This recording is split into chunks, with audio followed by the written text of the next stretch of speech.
You say, okay, well, Bill, how did you get into this entrepreneurial thing?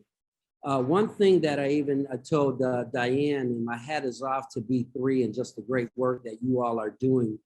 Truly an organization that's powerful and impactful.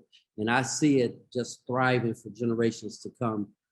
But looking at this thing from a purpose, right? And I got in plastics and started going to school in plastics, learning this thing. And I'll never forget the day. There was a plant manager, a Caucasian guy, came out of the office, and I'm out in the plant. It's probably 110 degrees out there, right? I'm sweating, knocking parts out of the mold with a stick. And he walks out with some black slacks on, a white shirt, and he had his sleeves rolled up. I'll never forget that day. I said, you know what? I'm not doing this all my life. I want his job. So that's exactly what I went after, right? I went after his job. I started raising my hand for every job on the floor. It didn't matter what it was. I took a technical job, putting dyes in machine, had grease all in my ear and head. I'm like, man, this ain't it. But I learned it, so I knew it, right? But I didn't want to stay there.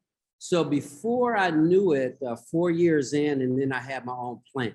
I was running my own plant, had peaked out, right? Knew everything on the floor.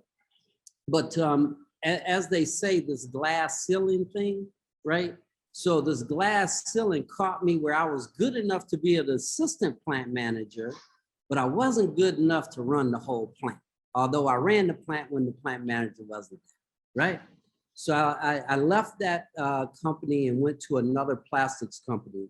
And immediately they targeted me as what's called a fast track troubleshooter. We grew that business in 1998. When I started, we were about 300 million. And when I left, we were 1.7 billion. Just to let you know how this thing works, right? Is I communicated all along, right, as to what my desire was. I wasn't one of these workers that just wanted a job and wanted a paycheck. So I'll never forget the first performance review I went through with that company. They said, well, what do you want to do? I said, I want to be a supplier to you. For more information, visit b3elevation.com.